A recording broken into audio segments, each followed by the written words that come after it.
What is there to love in Pokemon FireRed and LeafGreen? There is something so perfect to me about these games, from their candy-colored reflective cartridges, to the sharp but inviting in-game visuals, to the sheer depth of mechanics and oddities hiding in the depths beyond the basic experience. There's a reason I've logged so many hundreds of hours on these two specifically over the years. Maybe it's something of a guilty pleasure, but these two might be my ultimate games. Because I get it, really. The general criticisms I've heard leveraged against this game are more than fair. You don't have to love it, obviously. They're kind of weird and difficult as experiences in some ways, slotting the odd world of Kanto into the somewhat mismatched mechanics of Gen 3, with some added bumps along the road for any given playthrough. But as a lifelong seeker of novelty, so much of this weird is why I am ultimately so enchanted by these games. These are remakes, and yet there are beautiful choices and mechanics here that don't exist in any other game. Not the versions of Kanto that came before, nor the versions that came after. There are some new features that would end up sticking around, but only in the wake of FireRed and LeafGreen's incredible influence. And so really today, I just want to sing the praises and ruminate on these neat little facets of some of my favorite games. So, welcome to extremely awesome and novel things in FireRed and LeafGreen. The movie, I guess. And just like any other great adventure that gets started in these games, we're going to begin things with the location preview. Upon entering any major dungeon, a detailed image, significantly more so than the overworld, will flash on screen before you actually get ushered inside. It's really just a fleeting moment, but absolutely a perfect one. For one, let's just keep it simple. This art is beautiful. These mystifying and enchanting looks into this world are just generally breathtaking. You wouldn't get this perspective or added details in the sprite-based world that you typically roam around in. Like look at the one for Cerulean Cave, for instance. It adds so much to the sort of bare-bones impression given by its overworld look. Despite what I, as the player, can actually see in universe, this is a cryptic and grassy hideaway with ominous fog rolling in. Something absolutely sinister is lurking in this cavern. It sets the stage for the ultimate reveal of Mewtwo magnificently, because look out, there it is, something sinister. Mewtwo is actually really cool once you get to know them, but first impressions go a long way, so I'm a really big fan of this visual going into the dungeon. So much expectation setting gets done with these previews. Silphco goes from a maybe big and sort of boring building you look at from the side to this towering skyscraper that almost feels infinite in height. Mount Moon goes from this hole-in-the-wall cave to a craggy and expansive mountain pass, extending far back into the skyline and looking near unscalable. This looks like hell to actually climb. We're gonna have to go through it. It sells the journey that we're about to embark on. And this one in particular, I'm briefly transported to the world of the Pokemon Adventures manga. A similar feeling is evoked by the flashbacks between Red and Bruno on this very mountain pass. And that's what I would give to this feature being important in some grander sense than just being cool. This is like connective tissue for the immersion of this world. Sprite-based games give us this sort of toy-like overworld that, while perhaps lacking in the technically complex beauty we could expect from modern cutting-edge graphics, offers this sharp and colorfully rich playground for us to base our imagination in. A game and its characters looking like this is a launching ground to envision a proper universe within ourselves. I don't think this is the most scientific claim in the world by any means, but there's definitely something to it. These graphics evoke something in us, and then it is made all the better by a little transitional aid like this. A little extra help to build that image in the mind space. It's all in service to helping you feel like you're on this larger-than-life adventure. A snapshot could be all it takes. Now I'm envisioning myself and my own adventures in this fantastical world. Do I even need to say it at this point? I'm surrounded by beauty. The location previews are just these tiny flashing moments, but oh my god, are they brilliant. They would only be utilized in these titles, and then later in Heart Gold and Soul Silver, in both of which to incredible effect, but I wish so strongly that they hadn't just been one-offs. In the current age of open-world 3D exploration, they probably wouldn't offer much, but what a powerful feature for the 2D games. I would love to see Sinnoh or Hoenn locations through this lens, but alas, this is one of the things that makes these games so unique.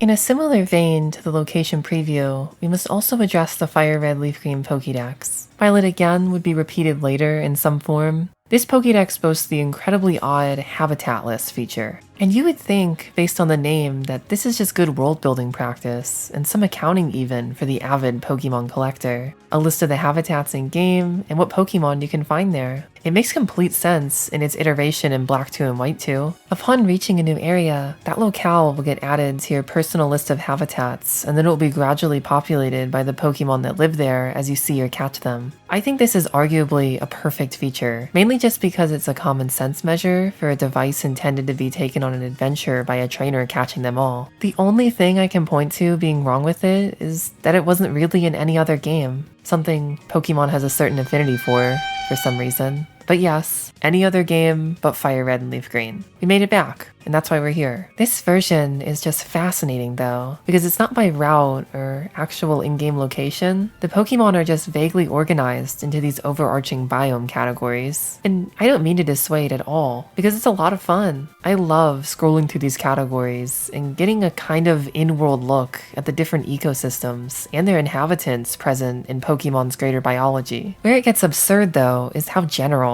and then ultimately nonsensical some of these categories are. Like, what does rough terrain mean as an ecosystem? That could literally be anything. But honestly, looking at the entries, this seems like something of an overflow category, I guess. Some desert Pokemon, some industrial-ish creatures you might see at the power plant or something, and then a few that are maybe just rough around the edges in some way. I promise, I'm not trying to be obtuse. Like from the picture, I get putting Pokemon like Skarmory or Fearow in this category. It's just a subsequent lumping in with Magneton, Cacturne, Groudon even, afterwards, where it begins to lose me. They probably do not live in the same place, and this is just a major generalization, and I should chill out a little bit. But I do hold that this was a fascinating choice, because certainly this was a distinction made to get the Pokedex feeling more like an actual encyclopedia, but without the tangibility of actual habitat, like Spearow lives on Route 22 for instance. The information and world building to be gleaned is significantly different than the very clerical information the other version of this system has. But this way is still extremely awesome, because okay, quick rant,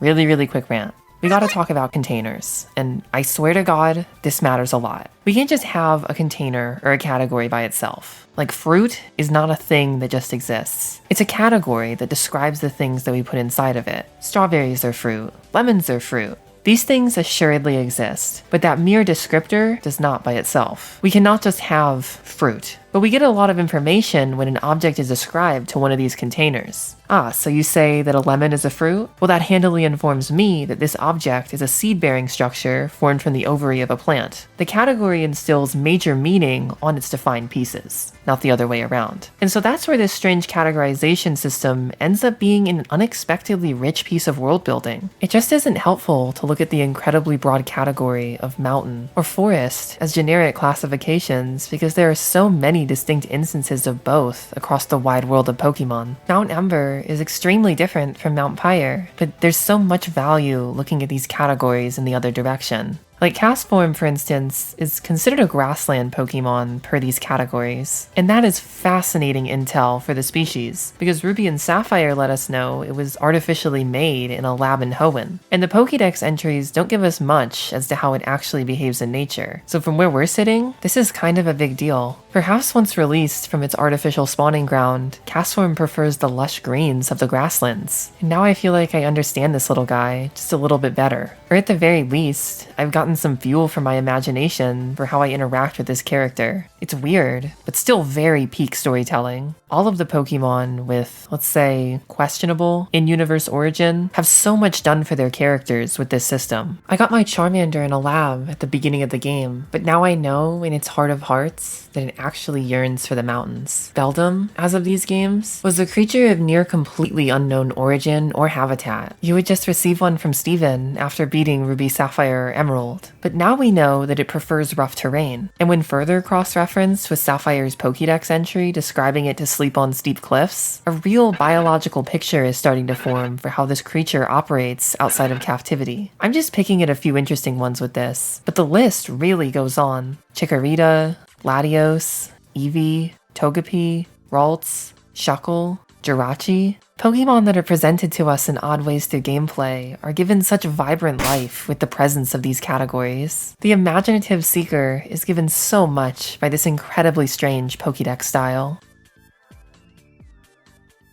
But that's really all just for one batch of characters in Pokemon's universe. The Pokedex just covers the Pokemon. So FireRed and LeafGreen go a step farther in this regard than any other game with a Pokedex for the freaking people. Enter the Fame Checker. This just seems like another absolute no-brainer, but is entirely unique to these games. It's really that simple, a Pokédex for the major characters that you meet along your journey. You'll pick up little tidbits about the other major characters in this world, and the Fame Checker will record that information for you to read whenever it strikes your fancy. What sort of guy is the gym leader Brock? What does he care about? What motivates him to perform his duties every day? Diligently unturn every stone in this world, and we can really dive into this character. All of these characters even. Every person in this compendium has 6 pieces of information that can be picked up and then stored in the checker in order to complete their entry. So there really is a great deal of cultural information to be gathered along the quest that the Fame Checker poses to the player. But I also find it to be a very authentic feeling sort of collectathon though, because it's not just a stock checklist for Kanto's big names. The information stored is just murmurs and chatter haphazardly dispersed by random folks that you meet along the way. Like for Brock, this guy in Mount Moon happens to excavate fossils with him. This journal at the museum happens to be running a feature on him, and this kid on Route 4 happens to really look up to him. So it's not really a proper profile at all. I mean, this is borderline gossip, and even rumors in some cases about these characters. It's an extremely different approach from the one taken by the Pokédex, and loses a lot of the intense mechanical value as a result. But also, it might just be perfect, because that's what I mean by authentic. The structure of this device is attempting an intimate understanding of what it means to have acquaintances and learn about people as you actually meet them. Very rarely are we going to receive comprehensive backstories and character profiles for people that we actually meet.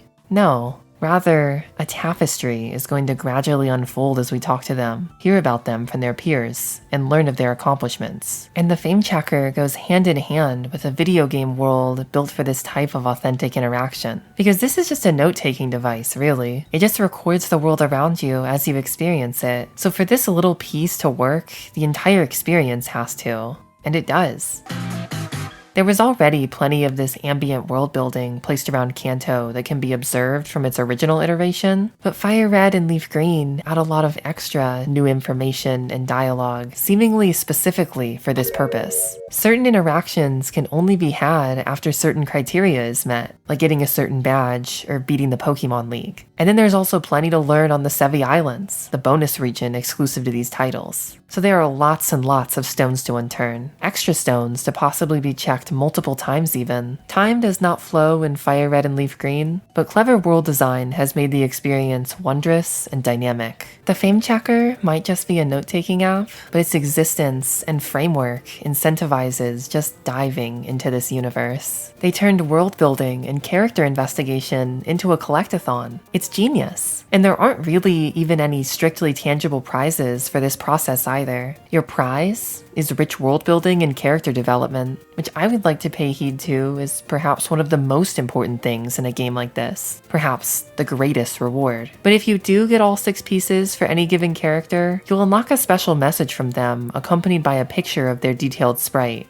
As far as the message goes, it's not anything crazy. Just some words of encouragement from another hero that you cross paths with along the way. It is oddly satisfying though, a certain homecoming vibe in these final words. And the detailed sprites are just the in-battle portrayals we've already seen, except for the Fame Checker characters that never appear in battle. The detailed sprites for Bill, Daisy, and Mr. Fuji are a handful of FireRed and LeafGreen originals, and they can only be seen in this way in this place. I find it very enchanting, you know? We're seeing such a rare and unique perspective with these 3. We get to lay our eyes on something pretty special for fully engaging with these characters. The Fame Checker is a really, really beautiful thing. Connective tissue like this that assists and incentivizes the player to dive deeper into a narrative will always be welcome, no matter how strange when considered analytically. You can get lost in this thing, and subsequently these worlds, if you just let go and fall into them.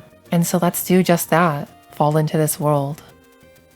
It will never be lost on me that in remaking the original Kanto games, they threw in an entire extra region with the Sevy Islands. These quiet and rural islands contrast so sharply against the cultural norm for Pokemon up until this point. Kanto and Johto and Hoenn are densely packed and bustling, while these islands are wide open and rugged. The people here live quiet and ambling lives, and everything feels just a little bit less purposeful, which is ultimately the perfect feeling, really. Since the Sevy Islands are a mostly post-game fixture without a huge amount of adventuring on their own, this ends up being a place you can mostly just live inside. There's very little rushing around to be done out here, just this rugged archipelago for you to appreciate and exist inside. This is absolutely my favorite region in Pokemon, so I could go on, and I have.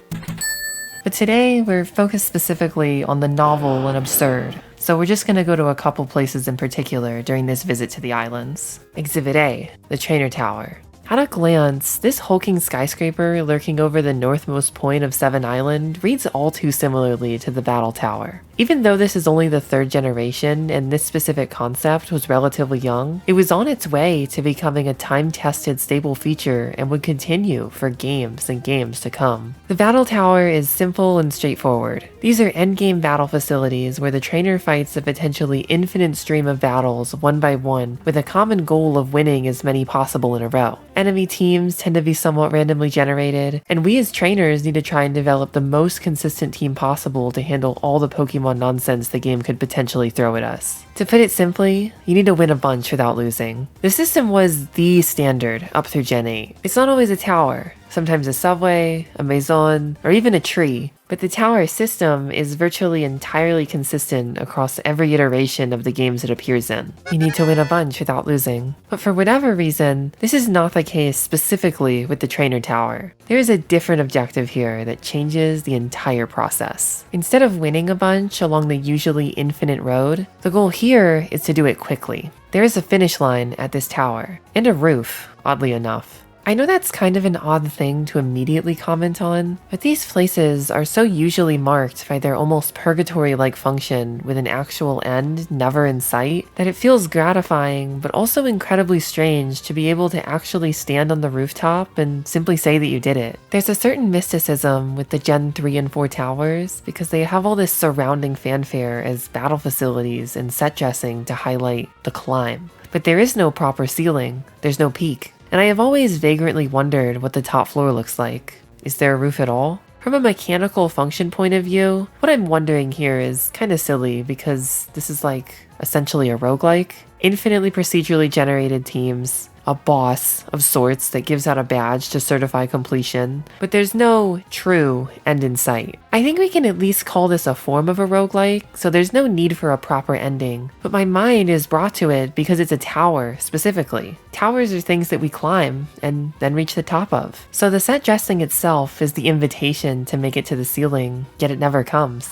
I mean, look, let's go ahead and do a bit of movie magic and walk through walls to look at the top of the Gen 4 Battle Tower, and it just doesn't exist. It is a portal to the infinite and never-ending. Again, this is completely fine. It works. The tower system is standard and uncomplicated. There are issues, of course, but relatively minute ones. I only mention all this business to properly highlight just how strange the FireRed LeafGreen tower is, and even stranger that we can just exist on the rooftop. It kind of unfolds from there, because just beating it is kind of the easy part with this tower. The trainers are static and will have the same order and team on every climb, and you can even use items between and during battles on the way up. The trainers will even match the levels of the Pokemon with the highest on your team, so it does not warrant level 50 or 100 like a lot of the other towers do. Altogether, this isn't going to test you. Once you get to the top, you'll be rewarded with one of 4 held while trading evolution items, and then you're sent back down to the first floor. It's over and done with very little fanfare. So what's even the point then? Well, speed.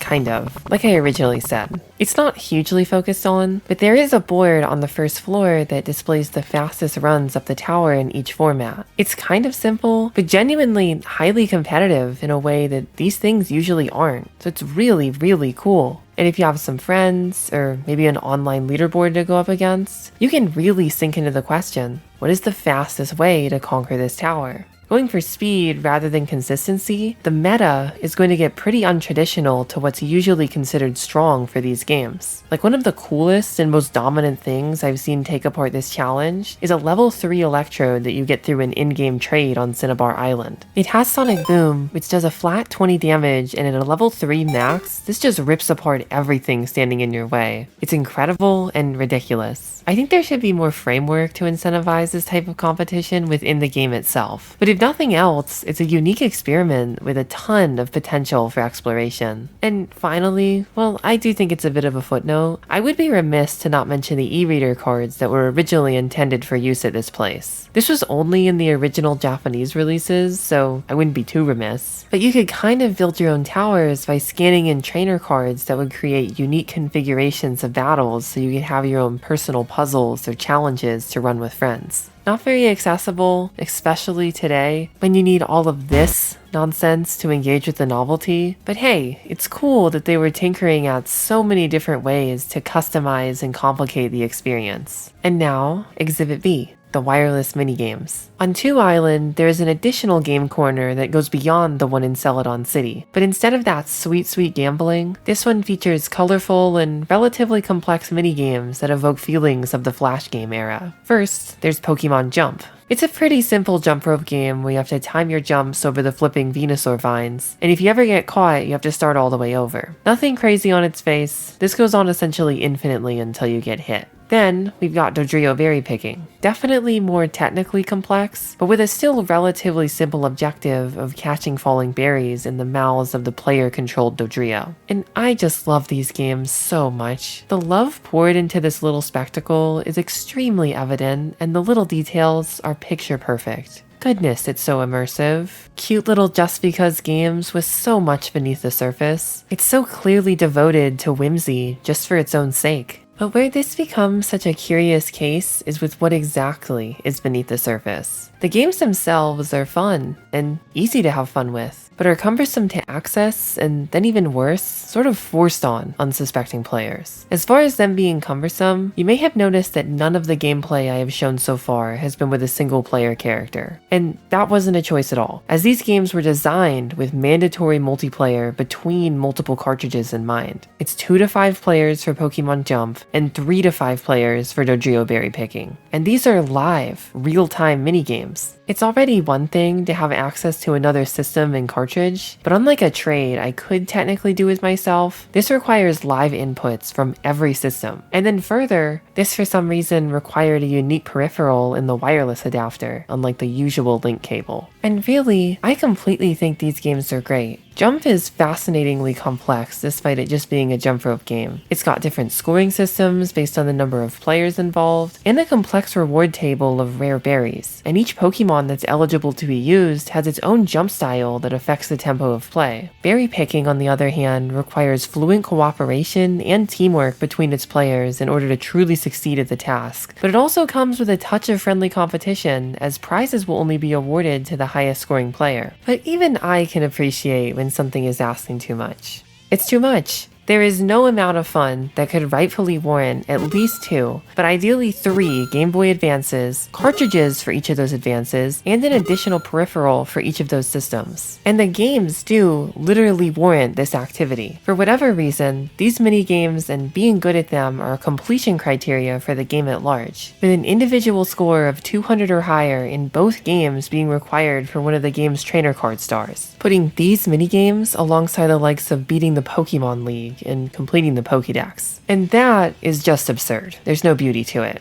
You know, I can appreciate the theory of this novelty, I suppose, but that's about the lengths at which I'm appreciating this right now. I have all this stuff ready to go because I have a normal level of interest in Pokemon, but it's a pretty tall and unusual ask, especially for the solo player just moving through this game, with or without the completionist mindset. It's good content that they bothered to make exist, and it should be experienced, so I don't get all these restrictions. They were always kind of on the ball with experiments like this, and there's a number of similar ones in some of the adjacent generations. But these mini games in particular stick out for the extreme high and low of the double-edged sword. And from just these mini games to the titles at large, FireRed and LeafGreen are so beautifully strange and novel, and even absurd at times. They're practically overflowing with these qualities. A charm and appeal so incredibly unique radiates from these titles that creates something far beyond just a bad or good game. It's fully in the territory of experience. This quality begets a rich and invested playthrough. There are so many weird little stones to unturned and a treasure trove of times to be had underneath each one. Of course, I am going to say that these are good games, but there's something more important than that at the core here. Like, actually, please, write me an essay in the comments about why these games are terrible and unplayable, but do so with the world of strange and interesting experiences under your belt that these games have in store for you. The amount of novelty to behold here is actually exhaustive, from the weird good, to the weird bad, to the just plain weird. There is so much strange enchantment in these titles, so please take a dive on these worlds that I love so much. And I tried my best to hit all the highlights, but I couldn't have gotten everything with something so subjective and colorful. So let's keep the stories going in the comments. Let me know what you think about FireRed and LeafGreen, all the neat little mechanics the games are just filled with, and any other thoughts you might have on the video. Give it a like and subscribe to the channel if you enjoyed it, because that's all I got for you this time. As always, thanks for watching.